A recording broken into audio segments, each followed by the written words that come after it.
ನಾನು ಖರೀದಿ ಮಾಡಿದ್ದೀನಿ ಅಂತ ಹೇಳಲಾದ ಫೋನ್ ಮೊದಲಿಂದಲೂ ಕೂಡ ಇಲ್ಲೇ ಆಕ್ಟಿವೇಟ್ ಆಗಿದೆ. ತೆಗೆದುಕೊಂಡು ಹೋಗಿದ್ದಂತಹ ಮೊಬೈಲ್ ಫೋನ್ ಲೊಕೇಶನ್ನೇ ಕಲೆ ಹಾಕಿಲ್ಲ ಇವರೆಲ್ಲರೂ ಪೊಲೀಸರು. ಖರೀದಿಸಿದ್ದೀನಿ ಅಂತ ಹೇಳಲಾದಂತಹ ಫೋನ್ ಮೊದಲಿನಿಂದಲೂ ಕೂಡ ಈತನ ಬಳಿ ಇತ್ತು. ಸೊ ಈತ ತೆಗೆದುಕೊಂಡು ಹೋಗಿದ್ದೆ ನಾನು ಅಂತ ಹೇಳಿ ಮೊಬೈಲ್ ಫೋನ್ ಅಂತ ಏನು ಹೇಳ್ತಾ ಇದ್ದಾನಲ್ಲ, ಅದರ ಡೀಟೇಲ್ಸ್ ಅನ್ನ ಯಾಕೆ ನೀವು ತಗೊಂಡಿಲ್ಲ ಪೊಲೀಸರು? ಅದರ ಲೊಕೇಶನ್ ಅನ್ನ ಆಧರಿಸಿ ನೀವು ನಂತರ ಆತನ ಸ್ಟೇಟ್ಮೆಂಟ್ಗೆ ಅದು ಜಸ್ಟಿಫಿಕೇಶನ್ ಆಗಿರೋದು. ಆದರೆ ನೀವು ಇದರಲ್ಲಿ ಲೊಕೇಶನ್ನ ತಗೊಂಡಿಲ್ಲ. ಆತ ಎಲ್ಲೆಲ್ಲಿ ಹೋಗಿದ್ದ, ಎಲ್ಲೆಲ್ಲಿ ನಮಗೆ ಲೊಕೇಶನ್ ಕ್ಯಾಪ್ಚರ್ ಆಗಿದೆ ಅನ್ನೋಂಥದ್ರ ಬಗ್ಗೆ ಎಲ್ಲೂ ಕೂಡ ಉಲ್ಲೇಖ ಇಲ್ಲ. ಇದ್ರ ಬಗ್ಗೆ ಯಾವುದೇ ವಿಷಯವನ್ನು ನೀವು ಕಲೆ ಹಾಕಿಲ್ಲ ಅನ್ನುವಂಥದ್ದನ್ನು ಕೂಡ ಸಿ ವಿ ನಾಗೇಶ್ ಅವರು ತಮ್ಮ ವಾದದಲ್ಲಿ ಹೇಳ್ತಾ ಇದ್ದಾರೆ.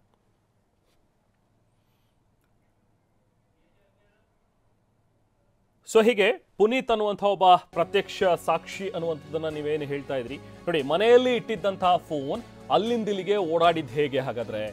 13/6 ಅಂದರೆ ಜೂನ್ 13ರಿಂದ ಟವರ್ ಲೊಕೇಶನ್ ಬೇರೆ ಕಡೆ ತೋರಿಸಿದೆ. ಮನೆಯಲ್ಲಿ ಇಟ್ಟಿದ್ದ ಫೋನ್ ಅಲ್ಲಿಂದಿಲ್ಲಿಗೆ ಹೇಗಪ್ಪ ಓಡಾಡುತ್ತೆ ಹಾಗಾದ್ರೆ? ಯಾಕಂದ್ರೆ ನೀವು ಆತ ಸುತ್ತಾಡ್ತಾ ಇದ್ದ, ಬಟ್ ಆತ ಬಹುಶಃ ಮೊಬೈಲನ್ನು ಮನೆಯಲ್ಲೇ ಇಟ್ಬಿಟ್ಟಿದ್ದ ಅನ್ನುವಂಥದ್ದಾದ್ರೆ, ಆದರೆ ಮನೆಯಲ್ಲಿ ಇಟ್ಬಿಟ್ಟಿದ್ದ ಅನ್ನುವಂಥದ್ದಾದ್ರೆ ಫೋನು ಅಲ್ಲಿಂದಿಲ್ಲಿ ಯಾಕೆ ಓಡಾಡುತ್ತೆ, ಹೇಗೆ ಓಡಾಡುತ್ತೆ ನೋಡಿ? ಜೂನ್ 13ನೇ ತಾರೀಕು. ಸೊ ಈಗ ಜಡ್ಜ್ ಕೂಡ ಇದ್ರ ಬಗ್ಗೆ ಮಾತಾಡಿದರೆ, ಇವೆಲ್ಲವೂ ಕೂಡ ಟ್ರಯಲ್ ವೇಳೆ, ಈ ಹಂತದಲ್ಲಿ ನಾವು ಮಿನಿ ಟ್ರಯಲ್ ನಡೆಸೋದಕ್ಕೆ ಆಗೋದಿಲ್ಲ ಅಂತ ಹೇಳಿ ನ್ಯಾಯಾಧೀಶರು ಕೂಡ ಇಲ್ಲಿ ಹೇಳಿದ್ದಾರೆ. ಅಂದ್ರೆ ನೀವೇನು ನಾಗೇಶ್ ಅವರು ಇವಾಗ ವಿಚಾರವನ್ನ ಎತ್ತಿದ್ದಾರೆ ಅಥವಾ ಮಾತಾಡ್ತಾ ಇದ್ದಾರೆ, ಇದೆಲ್ಲವೂ ಕೂಡ ಟ್ರಯಲ್ ಹಂತದಲ್ಲಿ ಆಗಿದೆ. ಇವೆಲ್ಲವೂ ಕೂಡ ವಿಚಾರಣೆ ಹಂತದಲ್ಲಿ ಟ್ರಯಲ್ ವೇಳೆ ಸಾಬೀತಾಗಿರುವಂಥ ವಿಚಾರಗಳು.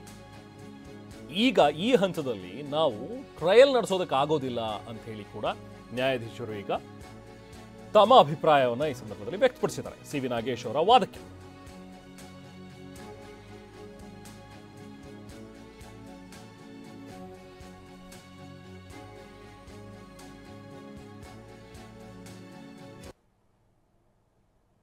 ಸೊ ಹೀಗೆ ಇವತ್ತು ದರ್ಶನ್ ಪರ ವಕೀಲರಾಗಿರುವಂತಹ ಸಿ ವಿ ನಾಗೇಶ್ ಕೋರ್ಟ್ನಲ್ಲಿ ತಮ್ಮ ಪ್ರಬಲ ವಾದವನ್ನು ಮಂಡಿಸಿದ್ದಾರೆ.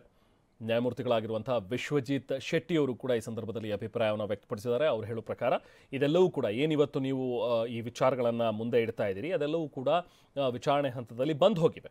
ಸೊ ಇದ್ರ ಬಗ್ಗೆ ಎಲ್ಲವೂ ಕೂಡ ಆಗಿದೆ, ಇದ್ರ ಬಗ್ಗೆ ಮಾತು ಕೂಡ ಆಗಿದೆ, ವಾದವೂ ಆಗಿದೆ. ಟ್ರಯಲ್ ವೇಳೆ ಎಲ್ಲವೂ ಕೂಡ ಸಾಬೀತಾಗಿರುವಂಥ ವಿಚಾರಗಳು. ಈಗ ಈ ಹಂತದಲ್ಲಿ ನಾವು ಅದನ್ನು ಟ್ರಯಲ್ ಮಾಡೋದಕ್ಕಾಗೋದಿಲ್ಲ ಅಂತೇಳಿ ಈತ ಬೆಂಗಳೂರಿನಲ್ಲೇ ಇದ್ದ ಅನ್ನುವಂಥದ್ದಕ್ಕೆ ನಾವು ಈ ಅಂಶಗಳನ್ನು ಹೇಳ್ತಾ ಇದ್ದೀವಿ ಅಂಥೇಳಿ ಸಿ ವಿ ನಾಗೇಶ್ ಅವರು ಮತ್ತೆ ಅದಕ್ಕೆ ಪ್ರತಿಕ್ರಿಯೆ ನೀಡಿದ್ದಾರೆ ಜಡ್ಜ್ ಅಭಿಪ್ರಾಯಕ್ಕೆ. ಅಂದರೆ ನನ್ನ ವಾದದ ಜಿಸ್ಟ್ ಇಷ್ಟೇ, ಈತನ್ನ ಎಲ್ಲೂ ಕೂಡ ಓಡಾಡಿಲ್ಲ, ಈತ ಎಲ್ಲೂ ಊರೂರು ಸುತ್ತಿಲ್ಲ, ಬದಲಾಗಿ ಈತ ಬೆಂಗಳೂರಿನಲ್ಲೇ ಇದ್ದ ಅನ್ನುವಂಥದ್ದಕ್ಕೋಸ್ಕರ ಅಷ್ಟೇ ಈ ಅಂಶಗಳನ್ನು ಕೋರ್ಟ್ನ ಗಮನಕ್ಕೆ ತಂದಿದ್ದೀನಿ ಅನ್ನುವಂಥದ್ದನ್ನು ಸಿ ವಿ ನಾಗೇಶ್ ಅವರು ಈಗ ಹೇಳ್ತಾ ಇದ್ದಾರೆ.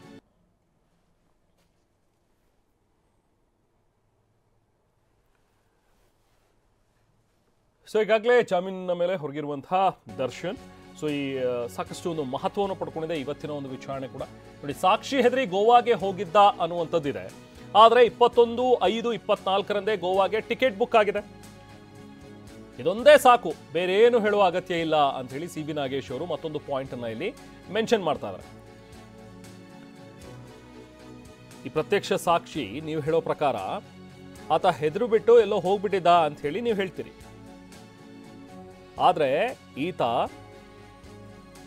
ಮೇ ತಿಂಗಳಲ್ಲೇನೆ ಗೋವಾಗೆ ಟಿಕೆಟ್ ಬುಕ್ ಮಾಡಿದ್ದ. ಅದಕ್ಕೆ ಆ ಟಿಕೆಟ್ ಬುಕ್ಕಿಂಗ್ ಡೀಟೇಲ್ಸ್ ಇದೊಂದೇ ಸಾಕ್ಷಿ ಸಾಕು. ಈತ ಏನು ಹೆದರ್ಕೊಂಡು ಹೋಗಿದ್ದಲ್ಲ, ಬದಲಾಗಿ ಈತ ಮೇ 21ಕ್ಕೇನೆ ಬುಕ್ ಮಾಡ್ಕೊಂಡಿದ್ದ. ಈತನ ಪೂರ್ವ ನಿರ್ಧಾರಿತವಾಗಿತ್ತು, ಈತ ಹೋಗೋದು ಗೊತ್ತಿತ್ತು. ಸೊ ಹಾಗಾಗಿ ಈತ ಹೋಗಿದ್ದಾನೆ. ಅದಕ್ಕೂ ಇದಕ್ಕೂ ನೀವು ಹೆದರ್ಬಿಟ್ಟು ಅಥವಾ ಹೆದರಿಸಿ ಆತ ಅಲ್ಲಿಗೆ ಹೋದ ಅನ್ನುವಂಥದ್ದು ಏನು ಹೇಳ್ತಿದಾರಲ್ಲ, ಇದು ಕೂಡ ಬೋಗಸ್ ಅನ್ನುವಂಥದ್ದನ್ನ ಸಿ ವಿ ನಾಗೇಶ್ ಅವರು ತಮ್ಮ ವಾದದಲ್ಲಿ ಮಂಡಿಸಿದ್ದಾರೆ. ಅಂದ್ರೆ ಈತ ಬೆಂಗಳೂರಿನಲ್ಲೇ ಇದ್ದ ಅನ್ನುವಂಥದ್ದನ್ನ ಯಾಕೆ ಅಷ್ಟೊಂದು ಪ್ರಬಲವಾಗಿ ಹೇಳ್ತಾ ಇದ್ದಾರೆ ಅಂತ ಹೇಳಿದ್ರೆ, ಆಗ ಯಾಕೆ ನೀವು ಸ್ಟೇಟ್ಮೆಂಟ್ ತಗೊಳ್ಳಿಲ್ಲ ಅಂತ ಹೇಳಿ. ನೋಡಿ, 21ನೇ ತಾರೀಕು ಮೇ ಆಗ ಟಿಕೆಟ್ ಬುಕ್ ಆಗಿದೆ. ಸೊ ನೀವ್ ಯಾಕೆ ಹೆದರ್ಕೊಂಡು ಆತ ಗೋವಾಗೆ ಹೋಗಿದ್ದ ಅಂತ ಸುಳ್ಳು ಹೇಳ್ತಾ ಇದ್ದೀರಿ ಹಾಗಾದ್ರೆ? ಇದು ದರ್ಶನ್ ಪುರ ಹಿರಿಯ ವಕೀಲ ಸಿ ವಿ ನಾಗೇಶ್ ಅವರ ಪ್ರಶ್ನೆ.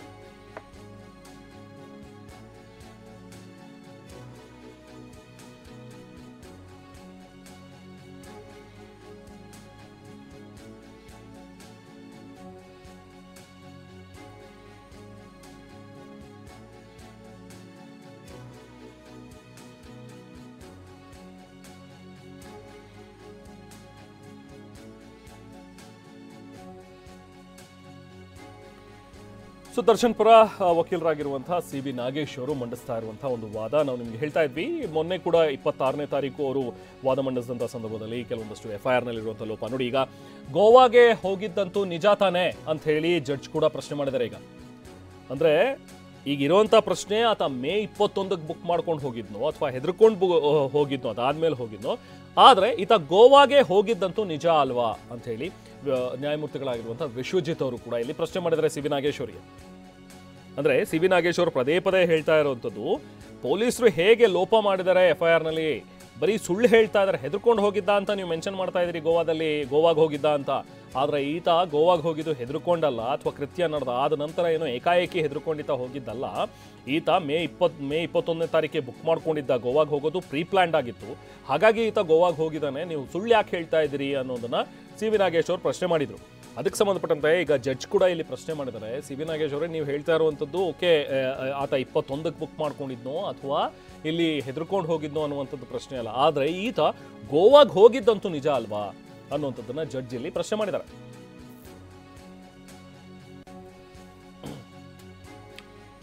ಕೇವಲ 2 ದಿನಗಳ ಬಳಿಕ ಮರಳಿದ್ದಾನೆ, ಆಗಲೇ ಹೇಳಿಕೆಯನ್ನ ದಾಖಲಿಸಬೇಕಿತ್ತು. ಇದು ಮತ್ತೆ CB ನಾಗೇಶ್ ಅವರು ಎತ್ತಿರುವಂತಹ ವಿಚಾರ. ಆತ ಗೋವಾಗೆ ಹೋದ, ಬುಕ್ ಮಾಡ್ಕೊಂಡು ಹೋದ್ನೋ ಅಥವಾ ಹೆದರ್ಕೊಂಡು ಹೋದ್ನೋ, ಆದರೆ ಆತ ವಾಪಸ್ ಬಂದಿರೋದು 2 ದಿನ ಆದ್ಮೇಲೆ. 2 ದಿನದ ನಂತರ ಆತ ಬಂದ ಮೇಲೂ ಕೂಡ ನೀವು ಹೇಳಿಕೆಯನ್ನು ದಾಖಲು ಮಾಡಬಹುದಿತ್ತು. ಆದರೆ ಯಾಕೆ 12 ದಿನಗಳ ಕಾಲ ಕಾದ್ರಿ? ಯಾಕೆ ತಡವಾಯಿತು? ನಿಮಗೆ ಆತ ವಾಪಸ್ ಬಂದಿರೋದು ಗೊತ್ತಿರಲಿಲ್ವಾ ಅಥವಾ ಏನಕ್ಕೋಸ್ಕರ ತಡ ಆಯಿತು ಅನ್ನುವಂಥದ್ದನ್ನ ಈಗ CB ನಾಗೇಶ್ ಅವರು ಪ್ರಶ್ನೆ ಮಾಡ್ತಾ ಇದ್ದಾರೆ.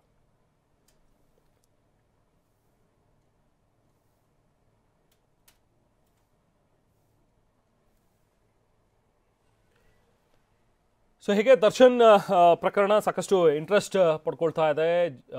ಇವತ್ತು ಪ್ರತ್ಯಕ್ಷ ಸಾಕ್ಷಿಗಳು ಅಂತ ಹೇಳಿ ಏನು ಚಾರ್ಜ್ ಶೀಟ್ನಲ್ಲಿ ಉಲ್ಲೇಖ ಮಾಡಿದಿರಿ, ಆ ಎಲ್ಲ ಪ್ರತ್ಯಕ್ಷ ಸಾಕ್ಷಿಗಳ ಹೇಳಿಕೆಗಳು ಹೇಗೆ ಈ ಪ್ರಕರಣದಲ್ಲಿ ಅಥವಾ ಇಲ್ಲಿ ಹೋಲ್ಡ್ಸ್ಗುಡ್ ಆಗೋದಿಲ್ಲ, ಅಥವಾ ದರ್ಶನ್ ತಪ್ಪಿತಸ್ಥ ಅನ್ನುವಂಥದ್ದು ಸಾಬೀತಾಗೋದಿಲ್ಲ, ಎಲ್ಲೆಲ್ಲಿ ಪೊಲೀಸರು ಲೋಪ ಮಾಡಿದ್ದಾರೆ ಅನ್ನುವಂಥ ಒಂದು ವಿಚಾರವನ್ನು CB ನಾಗೇಶ್ ಅವರು ಈಗ ಕೋರ್ಟ್ನ ಗಮನಕ್ಕೆ ತರ್ತಾ ಇದ್ದಾರೆ, ಕೋರ್ಟ್ನ ಮುಂದೆ ಇಡ್ತಾ ಇದ್ದಾರೆ ಒಂದೊಂದೇ ಪಾಯಿಂಟನ್ನು ಆಧರಿಸಿ. ಇದರಲ್ಲಿ ಒಬ್ಬ ಪ್ರತ್ಯಕ್ಷದರ್ಶಿ, ಒಬ್ಬ ಪ್ರತ್ಯಕ್ಷ ಸಾಕ್ಷಿ ಅಂಥೇಳಿ ನೀವೇನು ಹೆಸರಿಸಿದಿರಿ, ಆತ ಒಂದು ಪುನೀತ್ ಬಗ್ಗೆ ಮಾತಾಡ್ತಾ ಹೋದ್ರು. 12 ದಿನಗಳ ಕಾಲ ಯಾಕೆ ವೇಟ್ ಮಾಡಿದ್ರಿ? ಆತ ಬೆಂಗಳೂರಿನಲ್ಲೇ ಇದ್ದ, ನೀವು ನೋಡಿದ್ರೆ ಬೇರೆ ಬೇರೆ ಕಡೆ ಆತ ಇದ್ದಾನೆ ಅನ್ನುವಂಥದ್ದನ್ನು ಸುಳ್ಳು ಹೇಳ್ತೀರಿ. ಬೆಂಗಳೂರಿನಲ್ಲೇ ಇದ್ಕೊಂಡು ಆತನ ಒಂದು ಹೇಳಿಕೆಯನ್ನು ಪಡ್ಕೊಂಡಿಲ್ಲ. ಇನ್ನು